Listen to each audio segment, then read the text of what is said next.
Baik, bismillahirrahmanirrahim. Assalamualaikum warahmatullahi wabarakatuh. Halo anak-anak kelas 3, bagaimana kabar kalian hari ini? Baik, tentu dalam keadaan yang sehat ya. Dan semoga kalian selalu bisa menerapkan protokol kesehatan. Ya, pakai masker, kemudian mencuci tangan dengan sabun dan selalu menjaga jarak. Nah, video kali ini Pak Ardi akan menyampaikan mengenai pembahasan soal yang sudah kalian kerjakan di minggu lalu, yaitu tentang permainan kasti. Nah, tapi alhamdulillah hasilnya sangat-sangat memuaskan. Jadi banyak yang nilainya 100, banyak nilainya 90. Nah, tapi masih ada beberapa teman kalian yang masih di bawah KKM. Nah, untuk itu Pak Ardi adakan pembahasan soal ini untuk sebagai remedi atau sebagai pengayaan untuk kalian untuk materi permainan kasti. Nah, sebetulnya soalnya gampang-gampang, sudah Pak Ardi sampaikan di materi mengenai permainan kasti.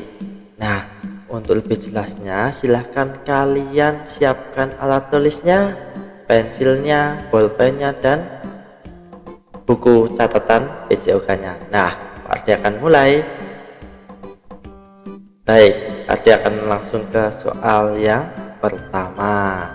Nah, soal pertama ada pertanyaan bahwa permainan kasti dimainkan oleh dua tim. Nah, sudah jelas ya bahwa kasti itu dimainkan oleh dua tim, yaitu A. Tim penjaga dan tim penangkap, B. Tim penjaga dan tim pelempar, dan C. Tim penjaga dan tim pemukul. Nah, jawabannya yang apa, Pak? Oke, kita bahas. Permainan kasti dimainkan oleh dua tim yang saling bertanding. Nah, ada tim penjaga dan tim pemukul. Nah, biasanya untuk menentukan siapa yang akan menjadi tim penjaga atau tim pemukul akan diadakan sweet atau undian koin antara kedua kapten. Nah, setelah itu biasanya yang menang akan memilih menjadi tim pemukul terlebih dahulu. Nah, pada jawabannya adalah C. Jadi kasti itu dimainkan oleh tim penjaga dan tim pemukul, seperti itu. Sudah paham? Nah, oke. Jadi nanti tim pemukul akan bersiap ke ruang bebas untuk mengantri giliran memukul, dan tim penjaga akan berada di lapangan kasti untuk menjaga, seperti itu ya. Oke, kita lanjut ke soal kedua. Oke, soal kedua, pada permainan kasti setiap tim terdiri dari, nah kalau tadi dua tim yang saling berhadapan, kemudian ada tim. Nah, setiap tim itu ada berapa jumlahnya pemainnya? A. 10 pemain, B. 12 pemain, C. 14 pemain. Yang mana? Nah, kita bahas. Permainan kasti dimainkan oleh dua tim yang saling bertanding tadi ya, yaitu tim penjaga dan tim pemukul. Masing-masing tim terdiri dari 12 pemain. Satu diantaranya adalah kapten. Nah, jadi jawabannya adalah B. 12 pemain. Oke, paham? Ini sudah ada di catatan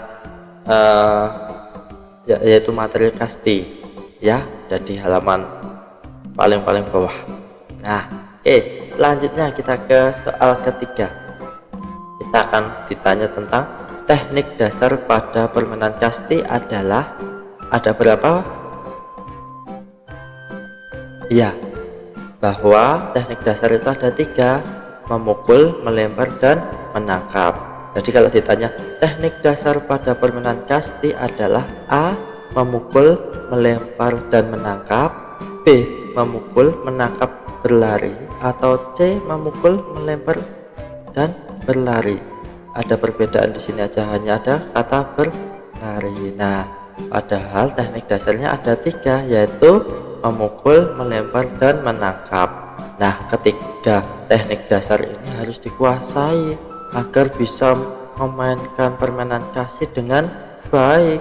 Jadi pemain-pemain kasti itu atau kalian jika ingin mainkan dengan baik, maka harus berlatih. Latihannya apa? Ya latihan teknik dasarnya tadi. Ada apa aja Pak? Memukul, melempar, dan menangkap. Nah, jadi jawabannya adalah A. Memukul, melempar, dan menangkap. Seperti itu. Paham ya? Oke, Pak akan lanjut ke soal keempat. Di soal keempat ini ada sebuah gambar. Nah, perhatikan gambar berikut. Nah, di sini terlihat ada seorang anak yang akan melempar bola. Dia memegang bola dan bolanya akan dilemparkan. Nah, silahkan perhatikan bahwa di sini ada tanda panah mengarah lurus. Nah, ini adalah tanda panah mengarah lurus. Nah, ini fungsinya apa Pak? Nah, ini tandanya untuk membantu kalian dalam menjawab. Dia akan lurus ke depan. Kalau lemparan lurus, yaitu apa? Pada gambar tersebut pertanyaannya merupakan contoh bentuk lemparan. Nah, bahwa di garisnya adalah mendatar. Nah, jadi jawabannya apa? B. Lemparan mendatar. Nah, kita akan jelaskan di pembahasan. Baik.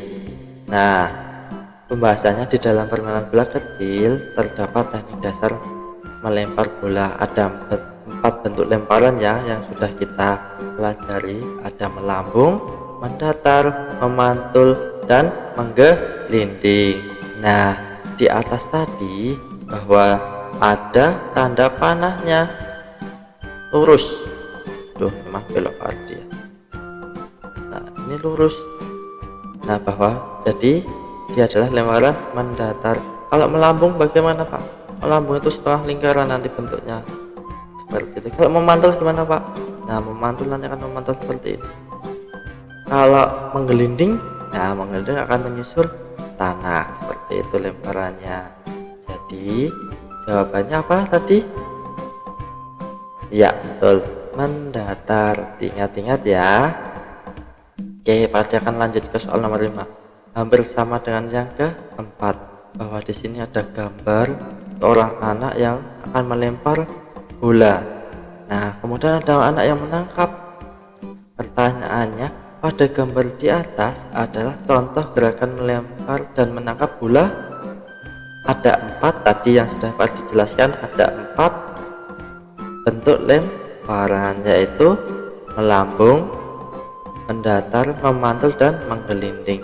Nah, kalau yang ini yang apa Pak? Jawabannya dilihat bahwa di sini ada anak yang sedang melemparkan ke arah bawah, ya bawah, dan ini lemparannya menyusur tanah dan kemudian ditangkap. Jadi bisa langsung dijawab bahwa ini adalah bentuk lemparan dan menangkap, memantul. A. Memantul. B. Melambung. C. Menggelinding. Jawabannya adalah yang C. Nah, yang menggelinding. Oke, baik. Oke, kita bahas ya. Nah, di dalam permainan bola kecil yang sudah Pak disampaikan tadi bahwa ada 4: melambung, mendatar, dan memantul, dan menggelinding lemparannya. Nah, yang gambar di atas tadi sudah Pak dijelaskan bahwa ada yang tanda panah ke bawah. Jadi dia akan melempar dengan bentuk lemparan menggelinding. Jadi jawabannya adalah C, menggelinding. Oke, baik ya. Menangkapnya juga sama, bahwa ini adalah tangkapan bola menggelinding seperti itu. Oke, kita lanjut. Oke, nomor 6. Pada permainan kasti, seorang pemukul memegang tongkat pemukul dengan menggunakan A. 2 tangan, B. 1 tangan, C. Tanpa tangan. Tanpa tangan. Oke, baik, kita bahas. Memukul adalah salah satu teknik dasar bola voli yang harus dikuasai seorang pemain dalam permainan bola kasti. Nah, bagaimana caranya Pak? Nah, fungsi memukul tadi Fungsi memukul kan untuk memukul bola sejauh-jauhnya melewati garis batas lapangan. Jadi caranya memegang tongkatnya harus baik dulu, harus benar dulu biar pukulannya bisa kencang, bisa jauh, nah bisa tepat mengenai bolanya dan bola akan terpukul dengan baik. Nah, cara memegang bola pada kasti itu berbeda dengan softball, beda dengan baseball karena dilakukan dengan satu tangan.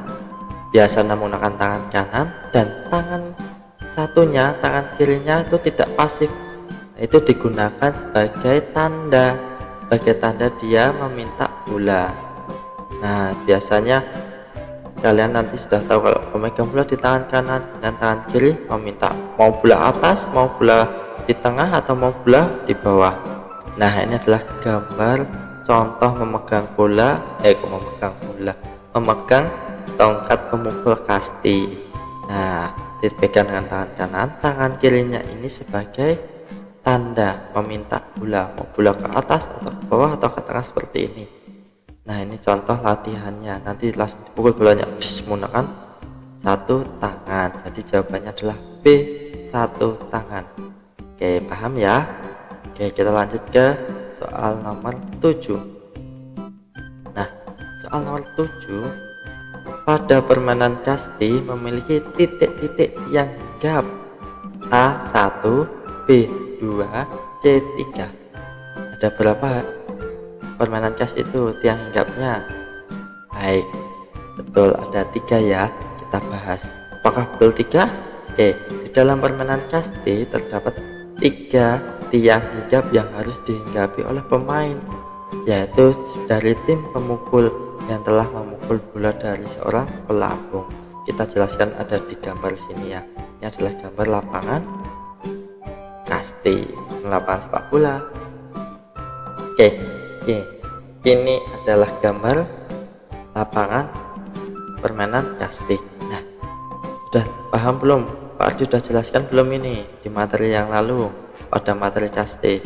Sudah ya, tapi sedikit ya. Nah, Pak Ardi akan jelaskan lagi. Jadi di nomor 1 ini adalah di sini adalah ruang pelambung. Kemudian ruang pelambungnya ada 2, Pak.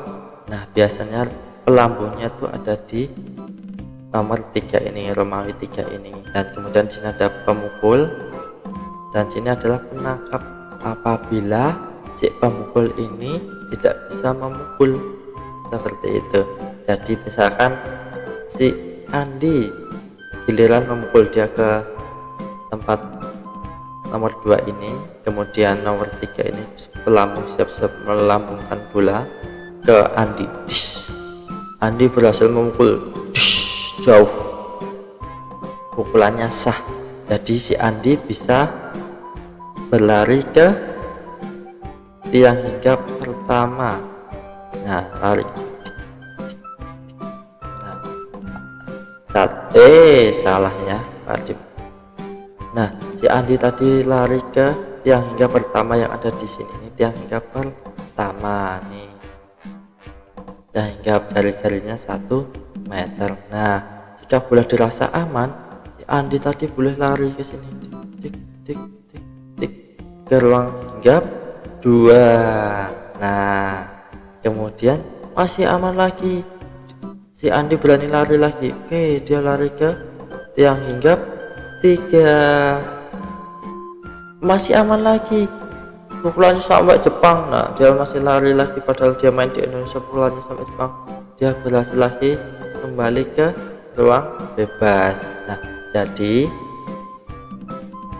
tiang hinggapnya ada 1, 2, dan 3.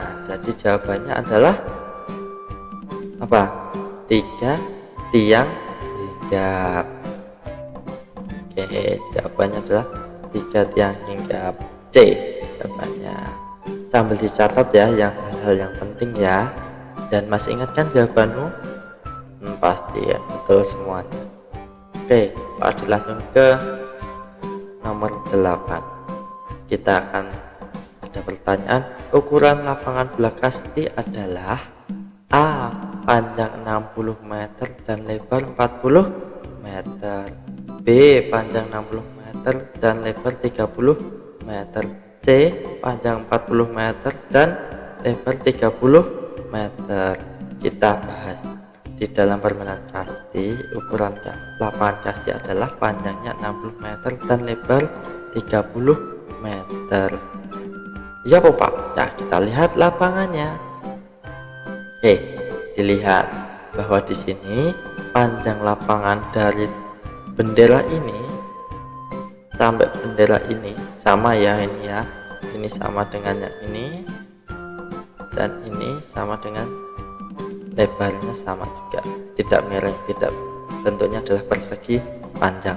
Nah, dari bendera ini ke bendera yang sini jaraknya adalah 60 meter, panjangnya 60 meter dan lebarnya berapa? 30 meter.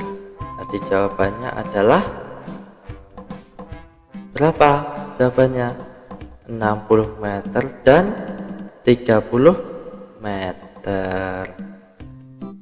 Jawabannya adalah B, panjang 60 meter dan lebar 30 meter. Bisa dipahami ya. Nah, setiap persegi ini adalah sisinya 5 meter. Ini juga 5 meter, ini juga 5 meter, ini juga 5 meter. Jadi jarak antara pemukul dan tiang hinggap satu itu berdekatan biar aman, seperti itu ya. Oke, lanjut ya. Nanti kalau ada pertanyaan silahkan komen di video ini ya, di YouTube ini. Boleh kalian komen, nanti Pak insya Allah akan balas. Oke, nomor 9. Pemukul terakhir dalam permainan bola kasti memiliki kesempatan memukul titik-titik kali berapa kali pemain terakhir. Pak Adi sudah jelaskan di materi yang lalu bahwa pemukul terakhir dalam permainan bola voli itu berapa kali kesempatan? 1 kali, A, B 2 kali, atau C 3 kali. Oke, kita yakinkan dengan pembahasan. Di dalam permainan kasti, tim pemukul memiliki tugas memukul bola agar nantinya dapat kembali ke ruang bebas dengan membawa poin, baik poin 1 atau poin 2. Nah, pemukul tadi bergantian mulai dari pemukul pertama hingga pemukul yang terakhir yang berada di ruang bebas sendirian, yaitu namanya pemukul terakhir, sudah tidak ada temannya tadi. Nah, jika pemukul yang masih ada temannya di ruang bebas, nah itu hanya ada 1 kali kesempatan. Nah, apabila tinggal menyisakan pemain terakhir yang memiliki kesempatannya adalah 3 kali pukulan. Untuk apa Pak 3 kali pukulan? Jadi ketika dia pukul pertama, dia bisa memukul dengan baik dan belum ada teman yang bisa pulang ke ruang bebas, maka dia akan mendapatkan kesempatan yang kedua. Apabila dia bisa memukul lagi dan temannya belum balik juga, dia masih ada kesempatan ketiga. Dan apabila kesempatan ketiga tadi digunakan dengan baik dan ada temannya yang bisa kembali ke ruang bebas, maka dia bisa ke tiang hinggap 1 atau ke tiang hinggap 2 dan melanjutkan ke tiang hinggap 3, atau bahkan dia bisa balik lagi, seperti itu. Nah, apabila pemain terakhir tadi 3 kali tidak bisa menggunakan kesempatannya, maka ruang bebasnya akan kosong dan akan namanya apa? Dibom atau dibakar oleh tim penjaga. Nanti akan terjadi tukar bebas, seperti itu. Jadi jawabannya adalah 3 kali kesempatan. C jawabannya, nomor 9. Oke, kita ke soal ke-10. Pemukul pertama dalam permainan bola kasti memiliki kesempatan memukul. Nah, pertanyaan masih seputar dengan pemukul. Tadi sudah dijelaskan bahwa pemukul pertama hingga pemukul yang sebelum terakhir mendapatkan kesempatan berapa kali? A 1 kali, B 2 kali, atau C 3 kali. Nah, di sini akan digarisbawahi pemukul pertama hingga pemukul yang masih ada temannya di ruang bebas atau dia tidak sendirian, maka dia memiliki kesempatan 1 kali. Nah, jawabannya adalah A. 1 kali. Nah, Pak Ardi jelaskan lagi ya, bahwa pemukul tadi memiliki kesempatan 1 kali pemukul pertama, dan yang masih menyisakan satu teman di ruang bebas, nah itu menggunakan kesempatannya hanya 1 kali. Tapi jika dia sendirian, maka kesempatan memukul adalah 3 kali. Nah, Pak Adi sampai nomor 10 dulu. Untuk nomor 11 dan sampai nomor 20 akan Pak Adi lanjutkan di minggu yang akan datang. Ingat, silahkan catat yang penting, dan untuk belajar kalian di buku catatan. Kemudian jika ada pertanyaan, silahkan bisa japri Pak Ardi atau bisa komen di video di bawah ini. Oke, mungkin cukup itu dari Pak Ardi. Cukup sekian, terima kasih dan wassalamualaikum warahmatullahi wabarakatuh.